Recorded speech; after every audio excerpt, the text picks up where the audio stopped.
Thanksgiving chez ma sœur Monica était une représentation obligatoire. Chaque année, même endroit, mêmes attentes, grande maison dans la banlieue, meubles assortis, jardin paysager, 4 enfants dans une école privée. Je suis arrivé à 15 h avec les tartes à la citrouille que j'avais faites. Monica a ouvert la porte vêtue d'une robe de créateur, sa coiffure réalisée par un professionnel. « Tu es en retard » a-t-elle dit, bien que j'étais parfaitement à l'heure. Mets ça dans la cuisine. Nous utilisons les desserts du traiteur. Les tiens peuvent servir de secours. La maison était pleine, le mari de Monica, Jeff, et ses parents, les 4 enfants de Monica, âgés de 8 à 15 ans, notre tante et notre oncle, le frère de Jeff et sa famille. Environ 20 personnes, toutes habillées comme pour un country club. Je portais un pantalon et un joli pull, apparemment pas assez bien au vu de l'expression de la mère de Jeff. « Oh, tu es là » a-t-elle dit, comme si ma présence était inattendue malgré l'invitation. Monica orchestrait tout depuis le centre du salon, dirigeant sa fille aînée, Anna, sur l'endroit où placer les verres à vin, disant au traiteur où installer les choses, vérifiant la disposition de la table avec l'intensité d'un général passant ses troupes en revue. La table à manger était spectaculaire, de la porcelaine que je ne reconnaissais pas, des verres en cristal, des marque-places et de minuscules porte-couteaux en argent. J'ai trouvé le mien au bout de la table, à côté de la section des enfants où le plus jeune de Monica s'assiérait. Tous les autres avaient des partenaires de conversation adultes. J'ai eu l'enfant de 8 ans. Puis-je aider à quelque chose, ai-je demandé à Monica. Non, les traiteurs s'en occupent. Reste juste à l'écart. Je suis resté dans le salon en tenant mon verre de vin, me sentant comme un meuble. Le père de Jeff parlait de son jeu de golf. La mère de Jeff montrait des photos de leur récente croisière. Les enfants de Monica étaient sur leurs appareils, à qui l'on disait occasionnellement d'aller jouer quand ils devenaient trop bruyants. Je finance indirectement ces appareils, et leur école, et probablement une bonne partie de leur style de vie. Il y a 4 ans, Monica avait appelé, en pleurant. Nous ne pouvons pas effectuer les paiements des frais de scolarité. L'investissement de Jeff n'a pas abouti. Nous avons 2 mois de retard. Ils vont renvoyer les enfants. Lakewood Academy, $32 000 par enfant et par an. 4 enfants, $128 000 par an. De combien as-tu besoin juste pour ce semestre? 16 000 par enfant, 64 000 au total. J'ai transféré l'argent. Le bonus de Jeff n'est apparemment jamais arrivé parce que Monica a appelé encore et encore. Je paye depuis lors, le montant total, pour les 4 enfants, paiements automatiques directement à l'école. Monica n'a jamais dit merci après cette première fois. Elle a cessé d'en parler, comme si le problème s'était résolu naturellement. Le dîner a été annoncé. Tout le monde a trouvé son marque-place. Je me suis assise à côté de Tyler, 8 ans, qui m'a informé qu'il n'aimait rien qui ne soit pas des nuggets de poulet. Monica s'est tenue en bout de table. Je suis si reconnaissante pour notre belle famille et nos nombreuses bénédictions. Nous avons travaillé si dur pour tout ce que nous avons. Tout le monde a murmuré son accord. Jeff lui a serré la main. La famille qui travaille si dur qui ne pouvait pas payer les frais de scolarité de ses propres enfants. Le dîner a été servi, dinde, accompagnement, dessert du traiteur, tout dressé par le personnel qu'elle avait embauché. La conversation a circulé autour de moi, la promotion de Jeff, le récital de violon d'Anna, le voyage de ski de Noël, le nouveau bâtiment scientifique de Lakewood Academy. Les installations sont incroyables, a déclaré la mère de Jeff. Vous devez être si fiers. Nous le sommes, a dit Monica. Cela vaut tous les sacrifices pour leur donner le meilleur. J'ai pris une bouchée de dinde et n'ai rien dit. Anna, l'adolescente de 15 ans, faisait défiler son téléphone malgré la règle de Monica interdisant les téléphones à table. Maman, la famille de Madison va à Aspen pour les vacances d'hiver. Pouvons-nous y aller? Nous verrons, ma chérie. Nous faisons déjà le voyage de ski. Mais Aspen est là où tout le monde va. Nous verrons, ai-je dit. Les enfants du milieu, des jumeaux de 12 ans nommés Sophie et Jake, se disputaient à propos de quelque chose. Monica les a fait taire distraitement. Tyler poussait ses haricots verts autour de son assiette, donnant occasionnellement des coups de pied dans le pied de la table. J'en étais à mon 2e verre de vin lorsque les menus ont été distribués, d'élégantes cartes énumérant les plats imprimés en lettres dorées. La touche de Monica, faisant du dîner de Thanksgiving une expérience de restaurant. Le serveur en a placé un devant chaque personne. Quand elle est arrivée à moi, Tyler l'a attrapé avant que je ne puisse le faire. Tante Claire n'en a pas besoin, a-t-il annoncé. Monica a regardé. Tyler, donne le menu à ta tante. Mais tu as dit. Il a regardé sa mère, confus. Ça va, ai-je dit. Je peux voir la nourriture. Je n'ai pas besoin du menu. Non, tu as dit que les bonnes mangent dans la cuisine, a insisté Tyler à Monica. Tu as dit que tante Claire est comme la femme de ménage. C'est ce que tu as dit ce matin quand j'ai demandé pourquoi elle ne s'habille pas bien. La table s'est tue. Le visage de Monica est devenu rouge. Tyler, ce n'est pas. Tu l'as dit. Tyler gagnait maintenant en confiance, regardant autour de lui les adultes. Tu as dit que tante Claire ne peut pas se permettre de belles choses et c'est pourquoi elle ressemble à la femme de ménage. Tu as dit que les gens comme elle mangent dans la cuisine avec le personnel. Il m'a jeté le menu. La carte a heurté ma poitrine et a atterri sur mes genoux. Là, les bonnes mangent dans la cuisine, dit maman. J'ai regardé Monica. Elle était figée, la bouche entr'ouverte. La mère de Jeff a hoché la tête lentement. Eh bien, il y a différents niveaux dans chaque famille. C'est tout à fait naturel. Le père de Jeff a grogné en signe d'accord. Certaines personnes sont des travailleurs. Certaines sont des gagnants. Il n'y a rien de mal à ça. Notre tante avait l'air mal à l'aise mais n'a rien dit. Notre oncle a étudié son verre de vin. Monica a retrouvé sa voix. Claire, Tyler n'aurait pas dû jeter ça. Mais il n'a pas tout à fait tort. Tu es plus à l'aise avec un mode de vie plus simple. Peut-être que tu préfères manger dans la cuisine. Moins de pression pour suivre la conversation du dîner. C'est là que tu dois être, a ajouté Anna, sans lever les yeux de son téléphone. Maman dit que tu es fondamentalement pauvre. Anna, la réprimande de Monica était faible. Tu dis ça, a confirmé Sophie. Tu dis que tante Claire est pauvre et c'est pourquoi elle conduit cette vieille voiture et porte des vêtements bon marché. Tout le monde me regardait maintenant, certains avec pitié, certains avec accord, certains avec embarras que la partie silencieuse ait été dite à voix haute. J'ai plié ma serviette et me suis levé. Claire, ne fais pas de scène, a dit Monica. Les enfants ne comprennent pas. Je pars. Oh, voyons. Tu es trop sensible. Ce n'est qu'un malentendu. Je suis allé dans la cuisine, j'ai pris mes tartes sur le comptoir de secours où Monica les avait reléguées, et je suis parti par la porte de côté. Personne ne m'a suivi. Dans ma voiture, je me suis assise un instant. À travers la fenêtre, je pouvais voir la salle à manger. Tout le monde était retourné manger. Monica parlait avec animation, probablement pour aplanir les choses, reformulant mon départ comme une réaction excessive. Tyler riait de quelque chose.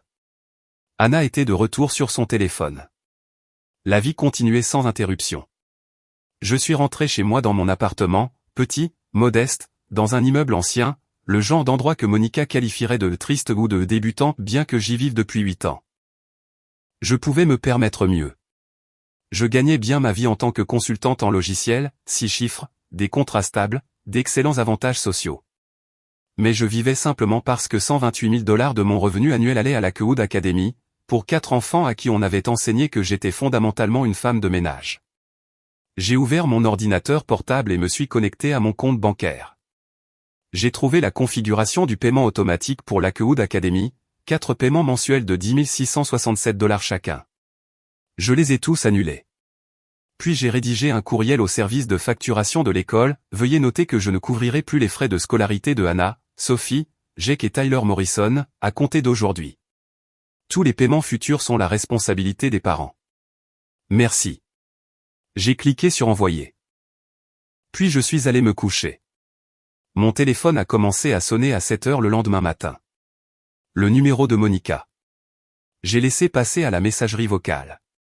Elle a appelé à nouveau à 7h15, 7h30, 8h. Finalement, un SMS, appelle-moi maintenant. Urgence. Je n'ai pas répondu. À 8h30, mon téléphone a sonné avec un numéro que je ne reconnaissais pas. J'ai répondu. Monsieur Walker, ici Patricia Chen du service financier de la Lakewood Academy. Oui. Je vous appelle au sujet du compte des enfants Morrison. Nous avons reçu votre courriel ce matin. Je voulais confirmer que vous cessez le paiement pour les 4 élèves. C'est exact. Je vois. Le compte indique que votre dernier paiement a couvert novembre. Les frais de scolarité de décembre sont dus la semaine prochaine et nous n'avons pas reçu d'autorisation de paiement. Le solde du compte pour les 4 élèves est maintenant de 42 668 $ pour décembre, et le paiement du semestre de printemps de 64 000 $ sera dû en janvier. Vous devrez contacter les parents à ce sujet. Nous avons essayé. Madame Morrison semblait ignorer que c'était vous qui payiez les frais de scolarité. Elle a été très surprise. J'imagine qu'elle l'a été. Madame Walker, ses enfants sont inscrits ici depuis 4 ans. C'est très perturbant. Les parents devront prendre des dispositions. Je ne suis plus en mesure de contribuer. Je comprends. Je vais le noter dans le dossier. Les parents ont jusqu'au 10 décembre pour mettre le compte à jour, où nous devrons discuter du maintien des enfants. Après qu'elle ait raccroché, j'ai préparé du café et me suis assise près de la fenêtre. Mon téléphone explosait d'appels et de SMS de Monica. Finalement, vers 10 heures, elle s'est présentée à mon appartement. Je l'ai fait entrer. Elle a fait irruption par ma porte. « Qu'est-ce que tu as foutu ? » ?»« Bonjour, Monica. L'école a appelé. Ils ont dit que tu payais les frais de scolarité des enfants depuis 4 ans, et maintenant tu as arrêté. Le paiement de décembre est dû, et nous n'avons pas 42 000 $. Alors tu vas devoir les trouver. » « Les trouver ? Où ? Au même endroit où tu les as trouvés avant que je ne commence à payer ? Nous ne les avons jamais eus. Tu sais que le revenu de Jeff couvre à peine l'hypothèque et les paiements de la voiture. Alors peut-être que les enfants devraient aller à l'école publique. Son visage est devenu rouge. École publique ? Tu es folle ? Anna postule à des universités l'année prochaine. Les jumeaux s'épanouissent enfin. Tu ne peux pas simplement les retirer. Je ne les ai pas retirés. J'ai arrêté de payer pour une école que tu ne peux apparemment pas te permettre. Tu m'as appelé en pleurant il y a 4 ans, tu as demandé de l'aide. J'ai aidé. Tu n'en as plus parlé. Alors, moi non plus. Mais arrêté sans avertissement. J'ai été traité de femme de ménage à ta table de Thanksgiving. Tes enfants m'ont jeté un menu. Ton fils a dit que je devrais être dans la cuisine. Les parents de ton mari étaient d'accord. Vous leur avez dit que j'étais comme le personnel. La bouche de Monica s'est ouverte et fermée. Leurs enfants, ils ne comprennent pas. Tu leur as appris. Tyler a répété exactement ce que tu avais dit, que je ne peux pas me permettre de belles choses, que je ressemble à la femme de ménage, que les gens comme moi mangent dans la cuisine. J'étais frustré. Tu ne fais pas d'efforts. Tu te présentes avec des vêtements bon marché alors que tout le monde s'habille bien. Tu ne contribues pas aux conversations. Tu restes assise tranquillement à juger tout le monde tout en payant 128 000 $ par an pour l'éducation de tes enfants. Elle s'est arrêtée. Quoi ? 32 000 $ par enfant, 4 enfants, 128 000 $ par an. J'ai payé plus d'un demi-million en 4 ans. Monica s'est effondrée sur mon canapé. Un demi-million. 512 000 pour être exact. Je pensais que Jeff avait dit qu'il avait restructuré ses investissements, que l'argent provenait de la croissance de son portefeuille. Il provenait de mon compte bancaire chaque mois automatiquement. Elle pleurait maintenant. Pourquoi tu ne me l'as pas dit ? Tu ne voulais pas savoir. C'était plus facile de croire que Jeff avait réglé le problème, que tu payais ta propre voix, que ton travail acharné et tes sacrifices couvraient tout. Mais tu vivais comme ça. Elle a fait un geste vers mon modeste appartement. Eh bien, nous avions tout. J'ai choisi de vivre comme ça pour pouvoir aider. Et hier, ta famille a clairement indiqué ce que vous pensez tous de mes choix. Claire, je suis désolé. Les enfants ne voulaient pas. Point, les enfants voulaient dire exactement ce que tu leur as appris. Que je suis moins que vous. Que je suis pauvre et triste et que je devrais être dans la cuisine avec le personnel. Ce n'est pas, c'est exactement ce que tu as dit. Tyler t'a cité directement. Elle a couvert son visage de ses mains. Qu'est-ce qu'on fait ? Nous ne pouvons pas nous permettre le paiement de décembre, encore moins le semestre de printemps. Ce n'est plus mon problème. Ils vont renvoyer les enfants. Alors inscris-les à l'école publique comme la majorité des familles le font. Mais les candidatures à l'université, les relations, les programmes. Tu aurais dû y penser avant d'enseigner à tes enfants que j'étais une femme de ménage. Elle a levé les yeux vers moi, le mascara coulant. S'il te plaît, je vais m'excuser. Nous allons tous nous excuser. Les enfants vont écrire des lettres. Nous allons arranger ça. Tu ne peux pas arranger ça. Tu ne peux pas me rendre 4 années de Thanksgiving où j'étais assise à la table des enfants pendant que vous parliez de sacrifice. Tu ne peux pas annuler Tyler qui m'a jeté le menu. Tu ne peux pas faire disparaître Anna qui m'a traité de pauvre alors qu'elle portait les bottes à $700 que j'ai indirectement payées. Je vais leur dire la vérité, que tu as aidé. Ils seront reconnaissants. Ils seront embarrassés et peut-être même rancuniers. Ce n'est plus mon problème non plus. Claire, s'il te plaît. Leurs enfants, ils ont besoin de leur école. Ils ont besoin de parents qui peuvent se le permettre. Ou de parents qui leur enseignent à ne pas appeler leurs bienfaiteurs des femmes de ménage. Elle s'est levée. Tu vas vraiment faire ça? Détruire leur éducation à cause d'un dîner? Je vais arrêter de financer un style de vie pour une famille qui me traite comme une employée de maison. Nous sommes une famille. La famille ne se jette pas de menu. La famille n'assigne pas de place à la table des enfants et ne dit pas, c'est là que tu dois être. Monica a marché vers la porte, puis s'est retournée. Jeff va être furieux. Ses parents ne laisseront jamais passer ça. Tout le monde saura que nous ne pouvons pas nous permettre la queue. Tout le monde le sait déjà. Il pensait juste que c'était l'exploit de Jeff qui vous permettait de rester là-bas. Maintenant, ils connaîtront la vérité. Elle est partie. J'ai passé le reste de la journée à ignorer les appels de Jeff, de Monica à nouveau, du frère de Jeff me demandant de reconsidérer, de notre tante, suggérant doucement que j'étais dur. Personne n'a appelé pour s'excuser pour le dîner, juste pour me demander de continuer à payer. Le 10 décembre, j'ai reçu un courriel de la Lakewood Academy confirmant que Anna, Sophie, Jake et Tyler Morrison ne reviendraient pas pour le semestre de printemps en raison du non-paiement.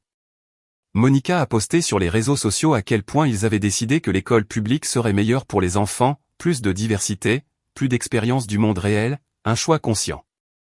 Les commentaires étaient positifs, personne ne connaissant la vérité. J'ai passé mon 1er décembre en 4 ans sans budgétiser les paiements des frais de scolarité. J'ai réservé des vacances, mis à jour ma garde-robe, regardé des appartements plus beaux. Je vivais comme quelqu'un qui gagnait 6 chiffres au lieu de quelqu'un qui payait 4 frais de scolarité d'école privée. Mes tartes de Thanksgiving, celles que Monica avait reléguées au statut de secours, sont restées dans mon congélateur pendant une semaine avant que je ne les jette. L'année prochaine, je les ferai pour des amis, pour des gens qui ne m'assigneraient pas à manger dans la cuisine, pour des gens qui comprendraient que personne ne devrait être traité sans respect, et que je n'avais jamais été la femme de ménage du tout. J'avais été le bienfaiteur.